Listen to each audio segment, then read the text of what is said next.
In the quiet, tree-lined streets of Willow Creek, life unfolded with a comforting rhythm, a reassuring hum of suburban normalcy. Here, futures were meticulously planned dreams, quietly nurtured, and the notion of innocence seemed as boundless as the summer sky.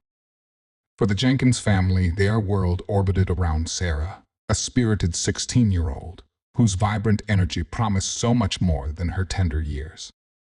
Yet, beneath the veneer of tranquil predictability, a chilling vulnerability often lies dormant, waiting for a single moment to erupt and redefine reality. On an otherwise ordinary afternoon, the familiar cadence of their lives was not merely disrupted, but irrevocably shattered. Sarah Jenkins, their beloved daughter, simply evaporated, leaving behind an agonizing silence where laughter once resided. Her inexplicable absence ripped through the very fabric of Willow Creek, transforming a haven into a landscape of profound dread and unanswered questions. In a town where every face seemed known and every routine charted, how could a life vanish without a trace, and what sinister secret was waiting to be unveiled within those crucial 48 hours? Willow Creek, a town nestled amidst rolling hills and the tranquil flow of its namesake river, projected an image of quintessential American suburbia. Its tree-lined avenues hummed with the predictable cadence of daily life. Here, children chased summer dusks on bicycles, neighbors exchanged easy smiles across manicured lawns, and community drama rarely ventured beyond the annual 4th of July parade. It fostered a pervasive sense of security, less a concept and more an unspoken guarantee. Within this seemingly impenetrable calm resided the Jenkins family. David, an architect of precise habits, Laura, an art teacher whose smile radiated warmth, and their daughter Sarah. At 16, Sarah Jenkins was the vibrant core of their lives, a luminous presence woven into the very fabric of Willow Creek. Her laughter, a clear, bright counterpoint to the quiet household, was a sound David and Laura cherished above all. A junior at Northwood High, Sarah possessed an artist's discerning eye, a keen intellect, and an unquenchable curiosity that drew her equally to forgotten library stacks and avant-garde photography exhibits. Her notebooks overflowed with sketches and plans mapping out a future as expansive as her vivid imagination.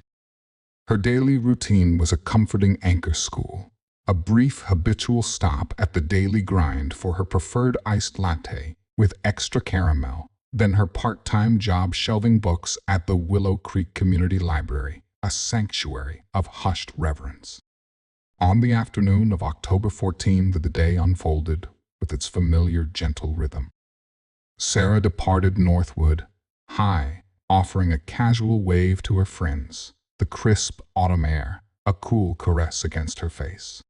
A quick text message reached Laura, "Leaving school, now see you later." Her mother smiled, picturing Sarah's customary detour to the coffee shop, the fleeting chat with the barista, then her purposeful stride towards the library.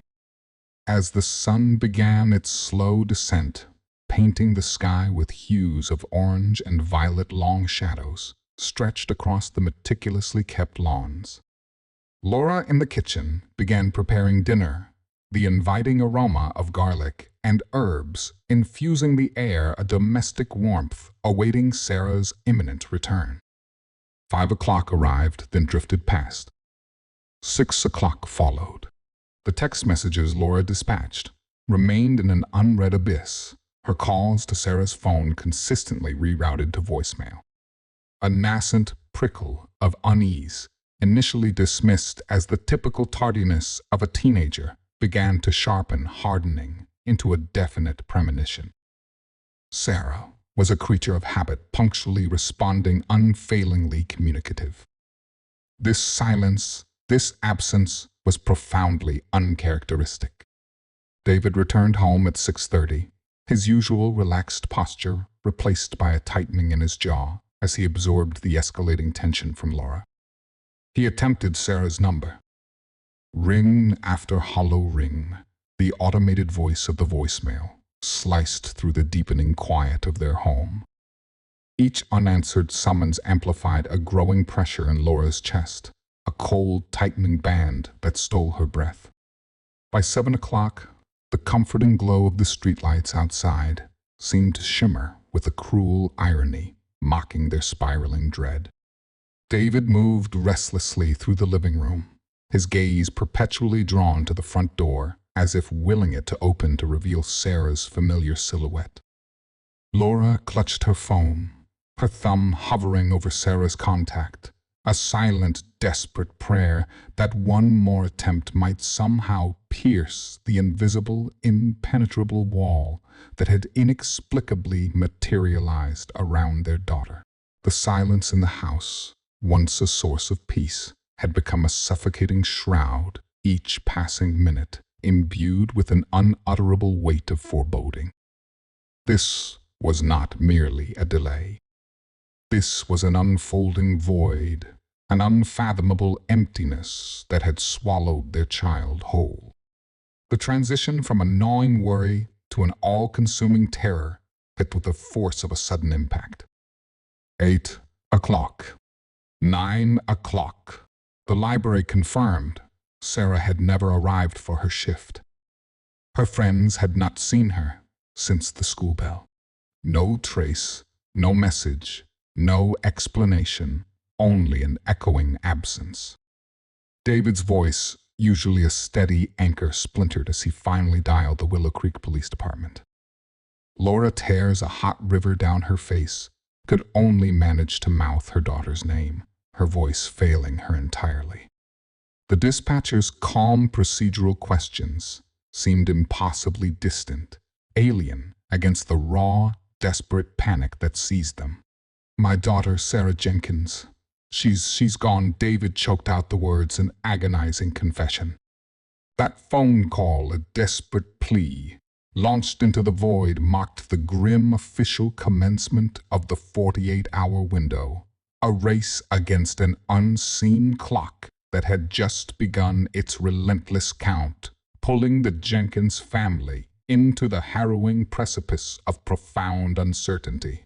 The pre-dawn hours at the Jenkins home pulsed with a disorienting urgency. The initial frantic call to 911 had triggered a cascade of protocols within the Willow Creek Police Department. Patrol vehicles, their emergency lights, flashing a discreet, unsettling rhythm, had descended upon the quiet street, their presence a stark beacon in the sleeping neighborhood. Officer Miller, the first responder, began the immediate fact, finding his pen, a rhythmic scratch against his notepad, as David and Laura, faces etched with profound exhaustion, recounted Sarah's last known movements. This was the established routine, the necessary dance of information gathering for a missing persons report, yet beneath the procedural surface, a deeper current of apprehension already began to flow, chilling the air. As morning broke, painting the sky in soft gray hues over a community still largely oblivious, Detective Sergeant Mark Thorne arrived at the Jenkins residence. Thorne, a man whose very posture spoke of years spent navigating the darker currents of human nature, listened intently. His gaze absorbed not merely the facts, but the raw, palpable grief radiating from Sarah's parents. Experience had taught him that every detail held potential weight, every missed call, every uncharacteristic silence. "We initiate standard missing persons protocols," Thorne stated, his voice a low, steady rumble, "but every case carries its own gravity. Time is a relentless factor." He observed Laura, her knuckles white, as she clutched a framed photograph of Sarah, absorbing the silent torment in her grip. He saw David a figure of restless energy, his phone a desperate extension of his will, as if the device itself might conjure a miracle. As the morning wore on, Sarah's disappearance ripped through Willow Creek like a sudden, frigid front replacing neighborhood chatter with a chilling shared dread. Her face a vibrant smile framed by auburn hair, soon adorned countless flyers. Printed by volunteers who had toiled through the night, these desperate appeals for information were taped to lampposts plastered across coffee shop windows and offered to every passerby. The community mobilized with a selfless, almost desperate energy. Search parties, a mosaic of neighbors, friends, and even compassionate strangers fanned out. They systematically combed the dense woodlands bordering Willow Creek Park, meticulously sweeping through quiet cul-de-sacs, their grim faces illuminated by the pale autumn light. Each rustle of dry leaves, each fleeting shadow triggered a jolt of adrenaline quickly followed by the crushing deflation of finding nothing. Laura and David, their exhaustion, a heavy visible burden appeared on local news channels, their voices raw with anguish. She is such a good kid. Laura choked out her words, barely a whisper above a sob. She just wouldn't leave. We just need to know where she is. Any information, please. David, his jaw set, his eyes rimmed with red, added, "This isn't like her. We're begging Willow Creek. If anyone saw something, their public appeals stripped of artifice, laid bare their profound desperation, echoing the deepest fear held by every parent watching." Back at the Willow Creek, PD Detective Thorne's team worked with a methodical, almost ritualistic precision. Uniformed officers fanned out across Sarah's known routes, conducting door-to-door interviews with residents, friends, and local business owners. Detectives painstakingly delved into her social media activity, sifting through countless posts for any digital footprint, any cryptic message, any hint of discord. Patrol cars canvassed the areas surrounding Northwood High, and the library, their officers asking discreet, probing questions. The city's extensive network of traffic cameras, typically monitoring traffic flow, became a crucial, if frustrating, source of potential data. Hours stretched into an agonizing blur as investigators scrutinized grainy, often mundane footage, embarking on a meticulous search for any flicker of Sarah, any anomaly in the everyday bustle. Yet the vast majority of these initial efforts yielded frustratingly little. The absence of any immediate tangible lead settled over the investigation, like a suffocating shroud, a thick, pervasive uncertainty. For Thorne and his team, the pressure mounted with each passing hour. The first crucial day slipped away, consumed by the relentless, often fruitless pursuit of answers. Hope, initially a fierce, defiant flame, began to flicker, threatened by the encroaching darkness of an unyielding mystery. The very air in Willow Creek seemed to thicken with a chilling, pervasive sense of foreboding, a quiet terror that tightened its grip with every passing empty moment. The first delicate glimmer of dawn, typically a gentle usher of new beginnings in Willow Creek, instead unveiled a horror that would forever etch itself onto the quiet community psyche. Just before 7 o'clock, a local resident embarked on his customary morning walk with his golden retriever, ventured into a less trodden, overgrown section of Hawthorne Creek Park. It was a secluded expanse favored by hikers and dog walkers for its winding trails, yet effectively obscured from main roads by a thick canopy of mature trees. The retriever, usually boundless in its eagerness to chase squirrels, abruptly froze, sniffing intently at something partially concealed beneath a tangle of wild brush near the murky banks of the creek.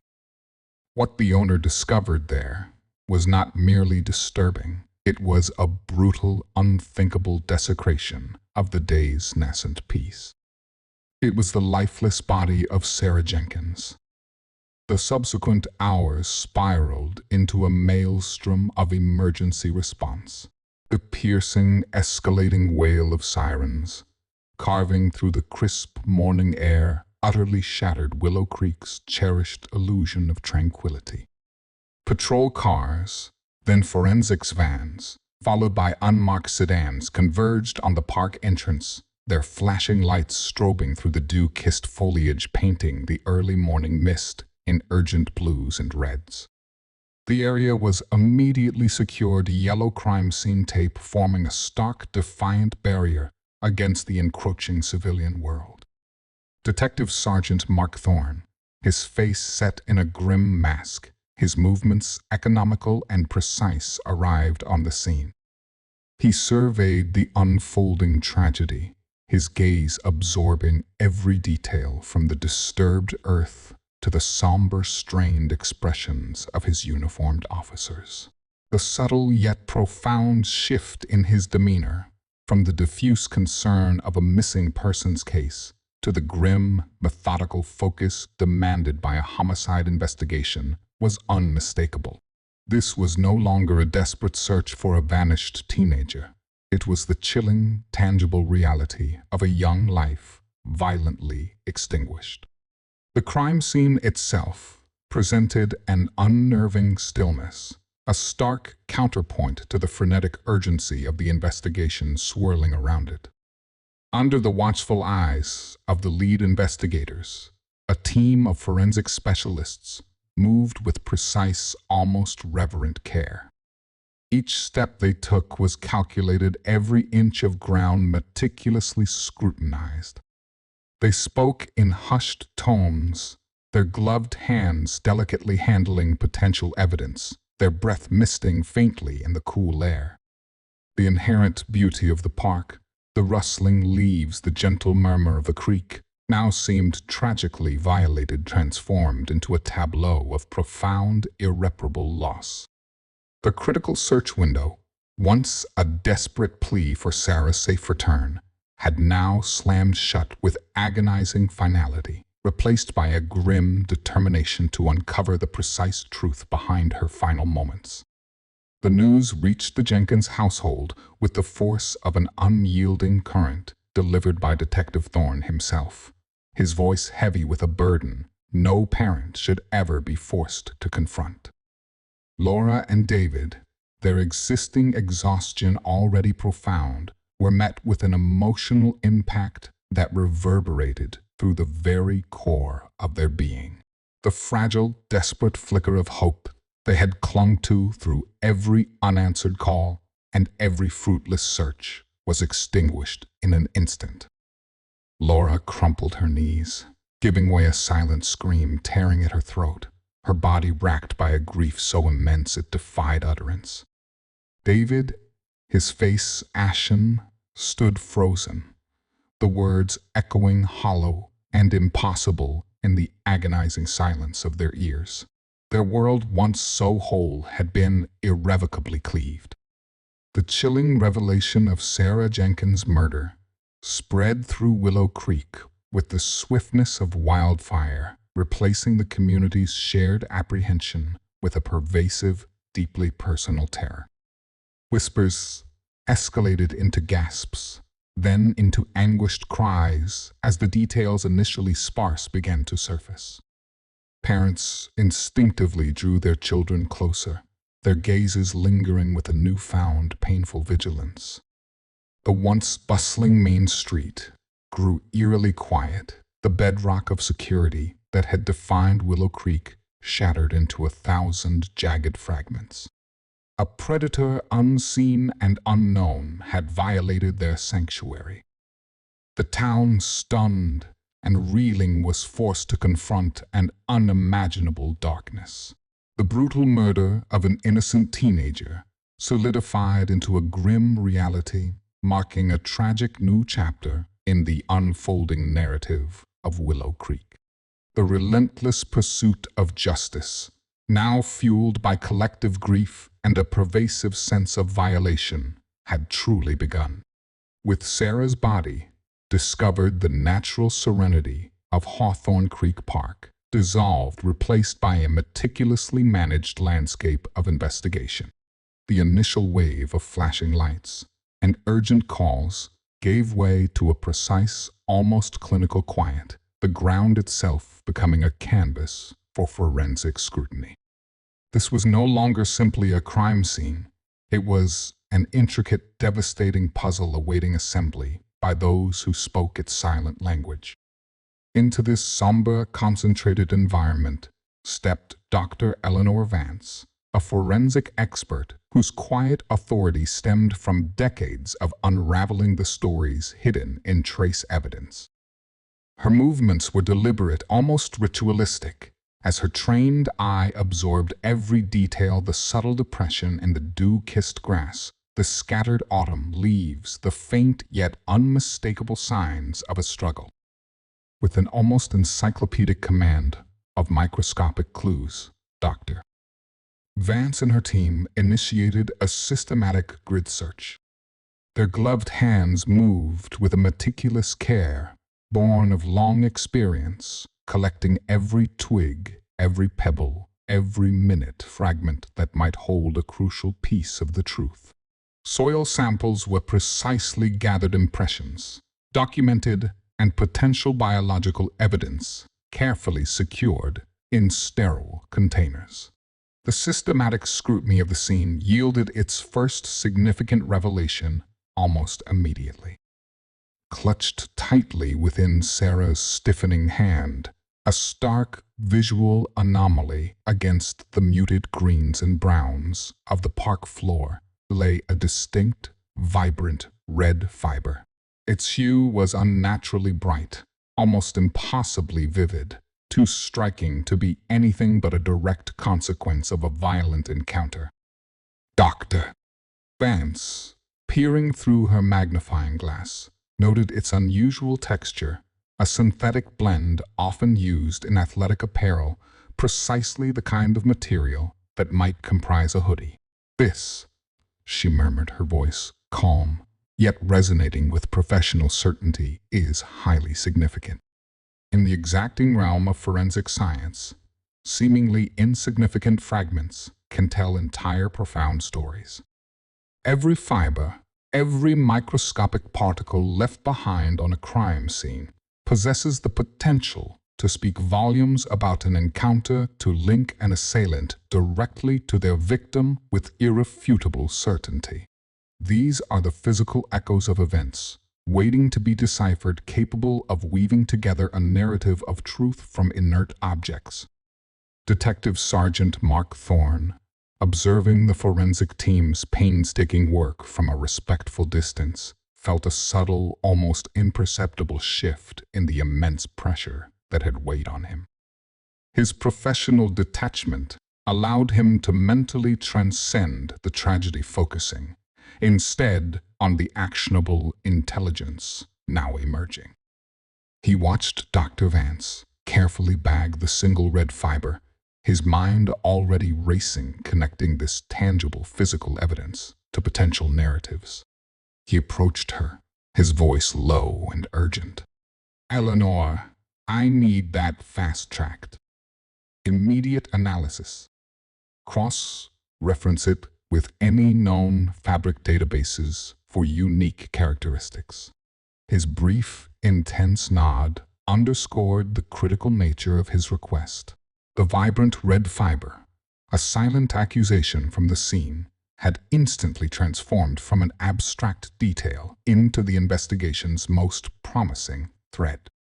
It pointed towards an unseen figure, a phantom in the early morning light, whose fleeting presence was now undeniably, forebodingly linked to Sarah Jenkins. This single, vivid clue provided the first concrete direction, transforming the agonizing uncertainty into a focused, targeted hunt. It injected a potent surge of purpose into the quiet, methodical work of uncovering a brutal truth. The scientific precision of the forensic team had offered a glimmer of actionable intelligence amidst the chaos and sorrow, igniting the desperate hope that a specific identity might soon emerge from the shrouding shadows. With the definitive identification of the distinct red fiber, the investigation pivoted sharply, its relentless focus now shifting to the invisible yet omnipresent threads of the digital world. Detective Thorne's team embarked on a painstaking, almost overwhelming undertaking, meticulously sifting through the vast, sprawling network of surveillance footage captured by businesses' traffic cameras and private security systems scattered across Willow Creek. Every lens within a 3-mile radius of Sarah's known route from Northwood, high to the library, became a potential eye, its recorded data, a silent, unblinking witness to the movements of an entire town. The process was inherently tedious, a monumental exercise in patience and endurance. Analysts stared at monitors for hours, their eyes blurring as they scanned countless hours of mundane recordings, shoppers entering stores, vehicles driving by, pedestrians hurrying along sidewalks. The sheer volume of digital information in a modern urban landscape presented a formidable investigative challenge, akin to searching for a single elusive needle in an ever-expanding haystack. Yet within these seemingly unremarkable recordings often lay the crucial sliver of truth captured by a camera's cold, impartial lens. This painstaking, often thankless work was nonetheless deemed absolutely crucial for establishing a precise timeline of Sarah's final known movements. Then, a breakthrough, subtle at first, but powerful enough to send a palpable jolt through the entire command center. An analyst meticulously reviewing footage from a corner convenience store located just 2 blocks from the Willow Creek Community Library paused the playback. On the grainy, slightly warped video, Sarah Jenkins could be clearly seen. She walked past the storefront, her backpack slung casually over one shoulder, precisely at 5:17 p.m., exactly as her mother's last text message had indicated. Her appearance, fleeting yet unmistakable, confirmed her presence in the vicinity moments before her disappearance. The 48-hour window, once a concept of escalating dread, was now overlaid with precise digital coordinates. The analyst continued to play the footage forward frame by painstaking frame. Less than 90 seconds after Sarah passed, another figure entered the frame, maintaining a discreet, almost imperceptible distance behind her. The person's face remained frustratingly obscured, partially by the deepening evening shadows, partially by the camera's angle and the low resolution. But one detail was starkly, undeniably clear. The individual was wearing a vibrant, striking red hoodie. Color was unmistakable, a direct, chilling match to the unique fiber recovered from Sarah's hand at the crime scene. The camera's unblinking eye had captured this elusive image, solidifying the forensic lead with terrifying visual confirmation. Detective Thorne, summoned to the monitor, leaned in, his expression unreadable as he stared at the blurred image. The red hoodie, once a theoretical possibility based on a single-minute fiber, had now become a chilling concrete presence, a potential face to the unknown. "Enhance it," he ordered, his voice clipped, urgent and resonant with newfound determination. "Every frame. I want gait analysis, height estimation, any characteristic that can give us more detail on this person." The image was immediately uploaded to specialized software for digital enhancement. Technicians worked furiously, attempting to clarify the pixelated edges to glean any further identifying features from the blurred pixels. The red hoodie was no longer merely a clue. It had transformed into the central piece of evidence, the definitive lead that would anchor their entire investigation. It had shifted from an abstract forensic detail into a tangible description, a chilling symbol that could now be shared with a public desperate for answers. This visual discovery galvanized the entire investigative team, injecting a potent surge of purpose. After hours of frustrating dead ends, the digital footprint provided the first real actionable lead, pointing the way forward in the desperate, relentless hunt for Sarah's killer. The camera, an impartial, silent observer, had provided the most terrifying and crucial piece of information, yet bringing the unseen figure into terrifying, if still indistinct, focus. The public dissemination of the distinctive red hoodie image cleaved Willow Creek into two distinct states: a profound, gnawing anxiety and a fragile, desperate surge of hope. The blurred figure whose startling crimson hoodie was now emblazoned across every local news channel, splashed on newspaper front pages, and shared relentlessly across social media, transformed an abstract fear into a chilling, tangible threat. The community's response was swift and visceral. A pervasive sense of dread displaced the town's quiet charm, the once easygoing atmosphere replaced by an almost palpable tension. Parents instinctively clutched their children's hands tighter, their glances sharp with a painful new watchfulness. Previously bustling thoroughfares grew quiet earlier, the echoes of children's laughter muted in neighborhood parks. Willow Creek, a town where unlocked doors were once common, now secured its entrances and double-checked its windows. That singular red hoodie, once an unremarkable garment, had become the unsettling emblem of an unseen danger. Local news channels disseminated the image without pause, interweaving it with urgent appeals from law enforcement for public assistance. Laura and David Jenkins, their faces gaunt from relentless grief and exhaustion, appeared again on television. Their voices, though strained by profound sorrow, carried an undeniable force, infused with an impassioned demand for justice. Laura clutched a framed photo of Sarah, her knuckles bone white, her voice clear despite its tremor. "If you know anything," she pleaded, tears tracing paths through the makeup on her face, "if you've seen this hoodie, this person, please help us. Help Sarah." David, his gaze unwavering and direct, added, "We need answers. Our daughter deserves answers. No family should ever endure this." Their unfiltered agony resonated deeply, stirring a communal urgency for resolution. The police department was instantly overwhelmed. The tip lines, typically quiet, now rang incessantly, a continuous deluge of calls flooding in from every corner of Willow Creek and beyond. This sheer volume of incoming information presented its own formidable challenge for Detective Thorne's team. Amidst the genuinely helpful leads were countless speculative sightings, well-intentioned, but ultimately unverified rumors, and even a handful of outright fabrications. The immense task of meticulously filtering and verifying each piece of information became a monumental undertaking, diverting precious resources and time. Every call had to be logged, every detail cross-referenced, every potential lead rigorously pursued, no matter how distant.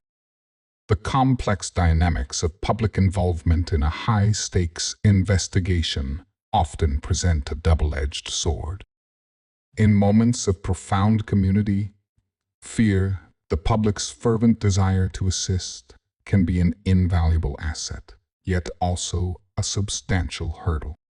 Discerning genuine, actionable intelligence from the noise of speculative chatter or outright false alarms demanded meticulous dedication and a rigorously disciplined approach to information management.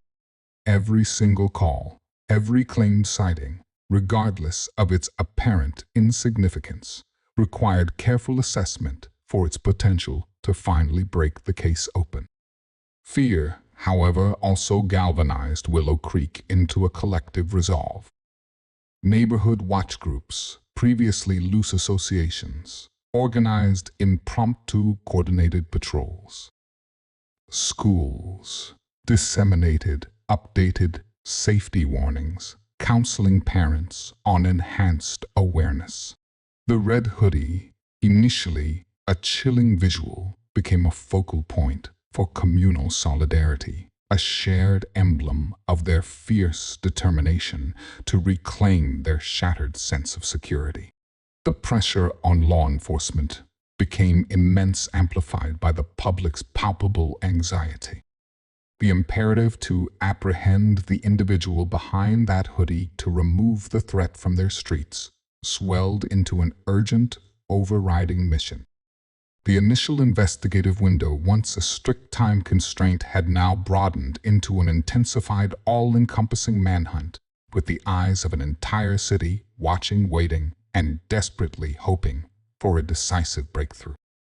Amidst the ceaseless tide of calls inundating the Willow Creek Police Department, many dismissed as well-intentioned but ultimately unhelpful noise, one particular tip held an unusual, almost eerie specificity. The voice on the line belonged to an elderly resident of Elmwood Street, a quiet cul-de-sac situated mere blocks from both the Willow Creek Community Library and Hawthorne Creek Park. The caller reported routinely observing a local man, Kevin Miller, a known recluse whose peculiar solitary habits included frequently wearing a distinctive bright red hoodie, a garment that precisely matched the public description. Detective Thorne, instinctively recognizing the subtle shift in the quality of this information, moved with decisive speed. The name Kevin Miller, though unfamiliar from any active high-profile cases, quickly pulled up a brief, unremarkable history. Miller, in his late 20s, occupied a small, isolated apartment unit on the town's periphery. His record comprised minor infractions, a few instances of petty theft from neighborhood convenience stores, and scattered complaints concerning noise. There was nothing in his past to suggest the capacity for such profound, savage violence. The stark disparity between his seemingly mundane, almost invisible existence and the monstrous crime was profoundly disquieting, raising more chilling questions than immediate answers. Police immediately initiated a discreet surveillance operation on Miller. Plainclothes officers, blending seamlessly into the background of daily life, observed his movements, his predictable routines, and his sparse interactions with the outside world. Surveillance is a meticulous art demanding an almost monastic discipline. It requires infinite patience, gathering intelligence, without revealing presence, studying the subtle rhythms of a suspect's life to uncover the deeper, often hidden truths. Every trip to the grocery store, every late-night walk, every fleeting glance from a window was logged, documented, and analyzed with painstaking detail. Their observations quickly corroborated the initial neighbor's tip. Miller was indeed frequently seen wearing a red hoodie. Not just any red hoodie, but one whose vivid, almost jarring hue and particular cut seemed to align perfectly with the blurred yet damning image from the convenience store surveillance footage. The consistent presence of this specific garment solidified the nascent lead, sharpening the investigation's focus with unnerving precision.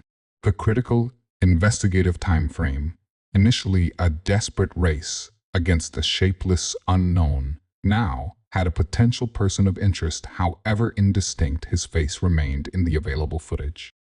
At this juncture, the accumulating evidence against Kevin Miller remained largely circumstantial. A neighbor's persistent tip, a matching hoodie, captured in grainy video a generally reclusive disposition.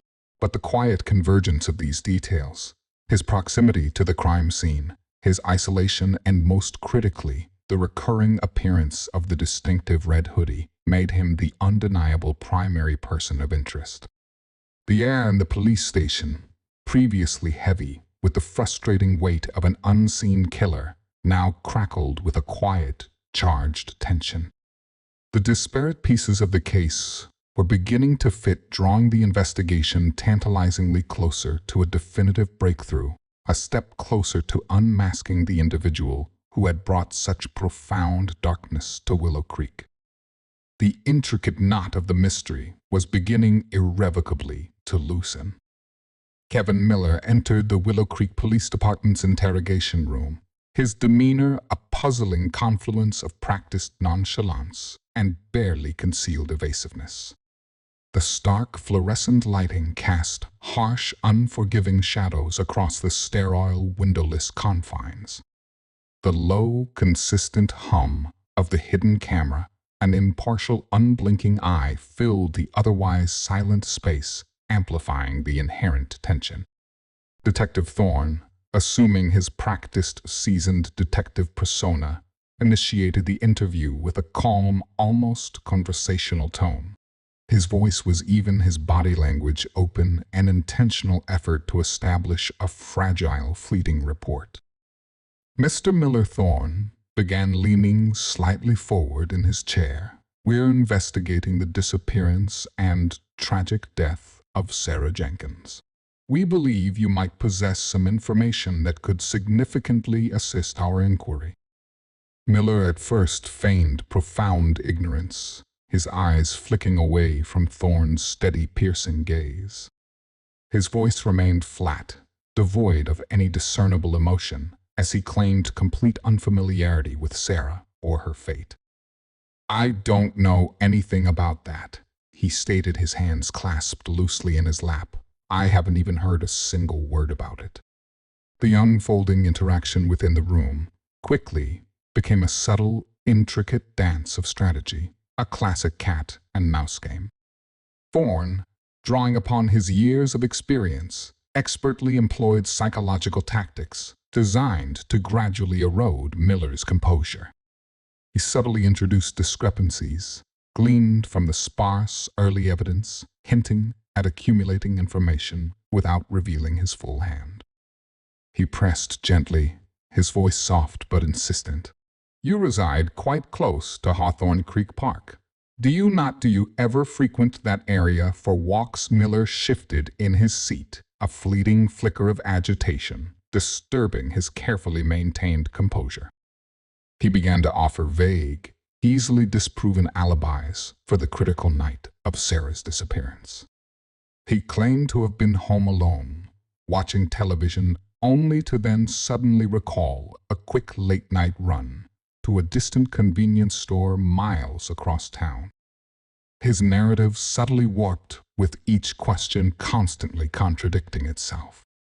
The moment Thorne introduced the topic of the red hoodie, Miller's carefully constructed facade began to show profound cracks. "We have received information, Mr. Miller, that you are frequently seen wearing a very distinctive red hoodie. The same one we've publicized to the community." Miller's denial was immediate, emphatic, almost theatrical in its vehemence. "A red hoodie? No, I absolutely do not own a red hoodie. Never have. I don't even like the color red." His voice rose slightly, a subtle stammer creeping into his words, a stark, damning contrast to the irrefutable surveillance footage that clearly showed him unmistakably in that very garment just days prior. The crucial 48-hour window, initially a period of desperate uncertainty, now became a precise timeline under rigorous scrutiny, with every one of Miller's movements during that critical period being mentally cross-referenced against his rapidly fracturing fabricated narrative. Miller's escalating agitation became increasingly evident, a series of telltale signs betraying his meticulously constructed deception. A slight tremor developed in his hands, a nervous swallow punctuated his evasions, and the frequency of his darting glances towards the one-way mirror intensified. The interrogation transformed into a grueling battle of wills, a slow, methodical unraveling of a carefully interwoven web of lies. Thorne, sensing the imminent breakthrough, pressed on his questions, delivered like precise surgical instruments, probing deeper, methodically chipping away at the remaining shards of Miller's rapidly dissolving composure. The walls of deception were not merely beginning to crumble. They were collapsing brick by agonizing brick. The investigation reached its undeniable turning point as the forensic evidence, painstakingly analyzed, began to return from the state crime lab. Within the clinical confines of the laboratory, a place of precise, controlled chaos, the data now spoke with devastating clarity, systematically dismantling Kevin Miller's weakening alibis and his adamant assertions of innocence. Dr. Eleanor Vance, her voice calm and imbued with the weight of scientific certainty, delivered the news that would definitively link Miller to the crime. The distinctive, vibrant red fiber, so carefully recovered from Sarah's hand at the crime scene, conclusively matched fibers from a specific red hoodie. This garment had been discovered during a precisely executed search warrant at Miller's secluded apartment, found secreted away in the bottom of a laundry hamper, as if carelessly discarded. The statistical probability of such an exact fiber match occurring by chance was infinitesimal, rendering it an incredibly potent piece of evidence. The very essence of modern forensic science lies in the unassailable certainty of DNA. Unlike eyewitness accounts or circumstantial sightings, genetic material offers an objective record, a unique biological signature. It is the silent, irrefutable testament left behind capable of linking an individual to a crime scene with a precision that defies human manipulation or denial. Then came the most impactful revelation, one that rendered any further denial futile. DNA recovered at the crime scene, specifically from under Sarah's fingernails, consistent with a desperate struggle, and on a discarded item found nearby conclusively matched Kevin Miller's genetic profile. This scientific certainty allowed no room for doubt, transforming lingering suspicion into an undeniable grim fact.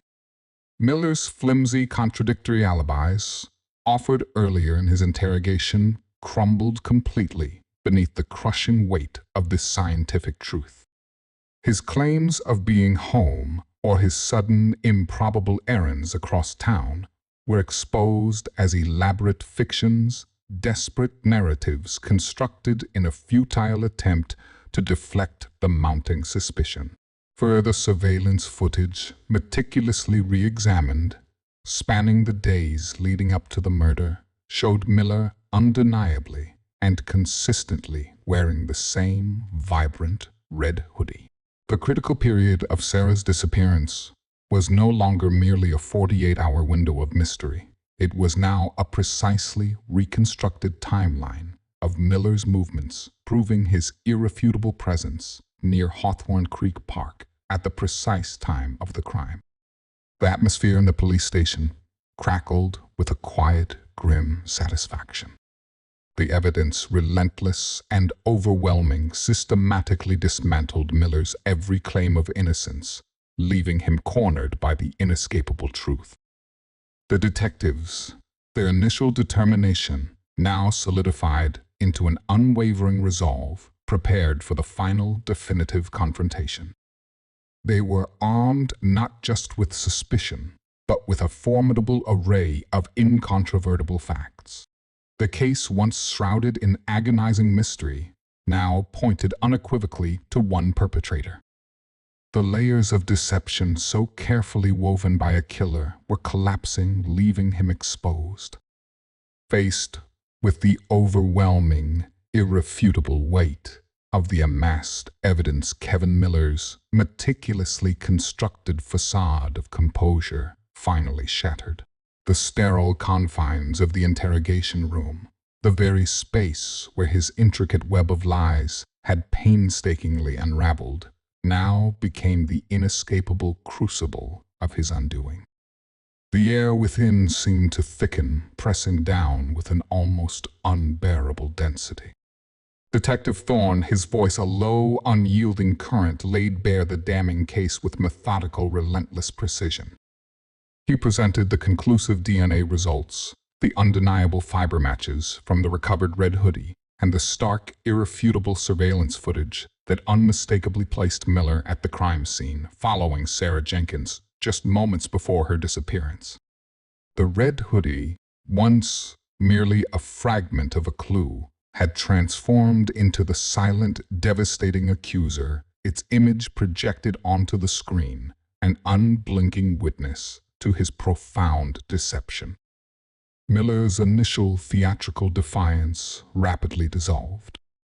It twisted into an escalating spiral of agitation, then a desperate, convoluted torrent of increasingly absurd, frantic explanations.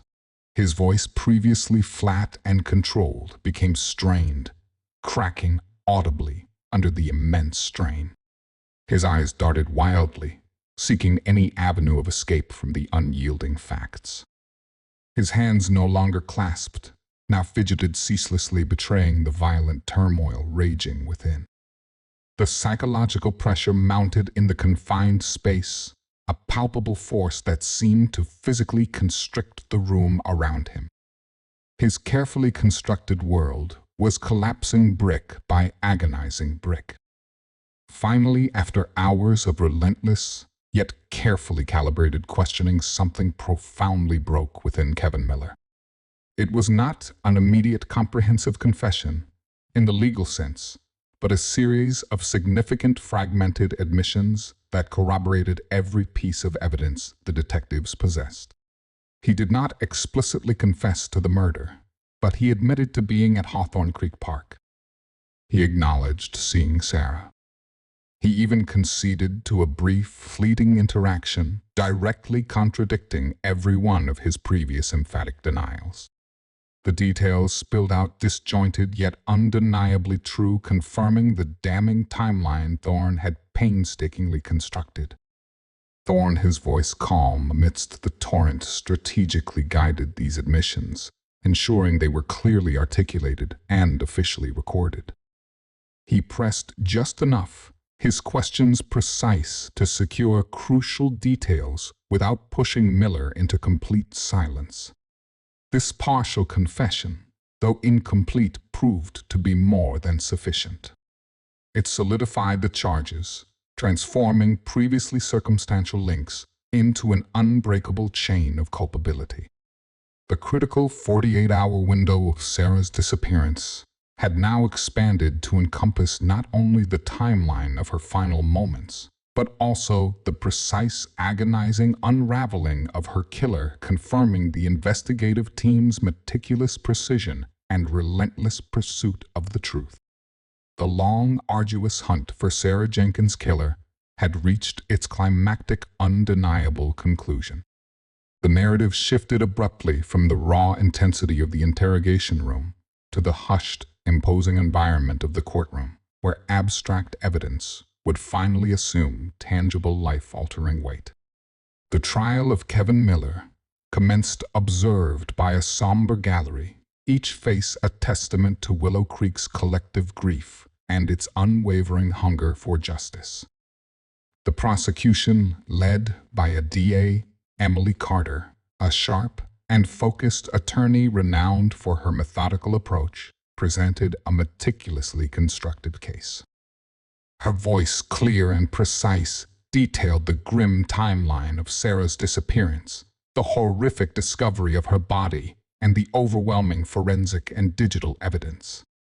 She placed particular emphasis on the distinctive red hoodie, now a central exhibit, and Miller's irrefutable DNA silent, damning signature. Dr. Eleanor Vance, testifying with calm, unshakable authority, explained the precise fiber and DNA matches illustrating with scientific clarity how microscopic clues had painted an undeniable portrait of the crime. Detective Thorne followed meticulously, recounting each investigative step, his testimony a procedural journey from the initial alarm to the final incriminating evidence. His voice remained devoid of overt emotion, yet it carried the heavy weight of the facts he presented. Each expert witness laid out their findings with professional clarity, collectively building an unassailable case against Miller. The most emotionally charged and pivotal moment of the trial arrived with Laura Jenkins' victim impact statement. Her demeanor, previously defined by raw, unbridled grief, now shifted to that of a determined, unwavering advocate for her lost daughter. She approached the podium with measured steps, her gaze sweeping the courtroom before briefly pausing to meet Miller's impassive eyes. Her voice, though trembling with an almost unbearable emotion, carried an undeniable strength resonating through the solemn space. She spoke of Sarah's vibrant life, her dreams cruelly extinguished, the boundless future that would now never be written. She articulated the profound, aching void left behind, words that painted a vivid picture of enduring agony for every listener. "You took everything," Laura declared, her voice rising with a raw, accusatory power as her gaze fixed solely on Miller. "You stole her laughter, her art, her future. You ripped our family to pieces, leaving a void that can never be filled." She spoke not merely for herself, but as the voice of her lost daughter demanding uncompromising accountability. The narrative underscored the stark contrast between Laura's raw, unflinching honesty and Miller's unchanging, defiant, almost unsettlingly emotionless demeanor, even in the face of such profound, articulate pain. His face remained a hardened mask, revealing absolutely nothing. The courtroom watched spellbound by the unfolding tragedy and the relentless pursuit of justice for Sarah, bearing witness to a mother's unbreakable spirit in the face of unimaginable loss. The courtroom held its collective breath, a heavy silence descending as the jury foreman rose. Every eye from the gallery to the defense table was fixed on the 12 ordinary citizens who held Kevin Miller's fate in their hands. The air was thick with anticipation, the culmination of months of meticulous investigation and agonizing testimony compressed into this singular defining moment. Then the word echoed, clear and unwavering: guilty. Pronouncement resonated with quiet, profound gravity. Kevin Miller's face, a mask of defiance, maintained throughout the grueling trial, remained largely impassive, a flicker of something unreadable in his eyes, but no outward show of remorse or surprise. He had lost his gamble, his intricate web of lies finally unwoven by the relentless thread of truth. The judge's subsequent sentencing was unequivocal, a life sentence ensuring his permanent incarceration, a future devoid of liberty. For Laura and David Jenkins, seated rigidly in the front row of the gallery, the verdict brought a complex, overwhelming surge of emotions. Tears long held back by sheer force of will finally streamed down Laura's face, not of sorrow, but of a deep, exhausting release. David's jaw unclenched, a silent, profound exhalation of a burden he had carried for far too long. It was a bittersweet victory. Justice had been served, a measure of accountability achieved, yet it could never truly fill the gaping void left by their daughter. The profound relief was tinged with an indelible sadness, a persistent ache for what was irrevocably lost. The narrative then extended beyond the stark walls of the courtroom, exploring the enduring, profound impact of Sarah's death on her family and the broader community of Willow Creek. Laura and David spoke with quiet resolve about the arduous lifelong journey toward healing, acknowledging that while the legal battle was over, the intensely personal one continued. They discovered a renewed purpose in honoring Sarah's memory, channeling their raw grief into tangible advocacy. They became tireless champions for victims' families, lending their voices to support groups and working collaboratively on local initiatives dedicated to youth safety. Sarah's bright, vibrant spirit, though tragically cut short, now fueled a powerful movement for awareness and protection within their once shattered community. The red hoodie, once a chilling symbol of terror, an elusive shadow that had haunted their streets, now assumed a different, more resolute meaning. It no longer solely represented fear, but stood as a testament to the relentless perseverance of justice, a stark, tangible reminder of the crucial evidence that had brought a killer to account. It served as a powerful testament to the methodical investigative process and the unwavering resolve of those who tirelessly fought to bring light into the darkest corners. Sarah's laughter, once a vibrant thread woven into the very fabric of Willow Creek, was silenced too soon. A future unwritten, a symphony tragically unfinished. Her story, however, reverberates through this community, a somber reminder of what was lost, and a testament to the unwavering spirit of those who fought tirelessly to ensure her truth was heard and justice, however belated. The town of Willow Creek, forever changed by the tragedy, slowly began its arduous journey toward rebuilding a sense of peace. Sarah's legacy lived on not merely as a victim, but as a cherished memory whose bright spirit inspired a community's profound resilience, a quiet strength born from unbearable loss, and a collective determination that such darkness would never again claim one of their own without accountability. In the wake of shattered innocence, the relentless pursuit of truth becomes the only path to justice and solace.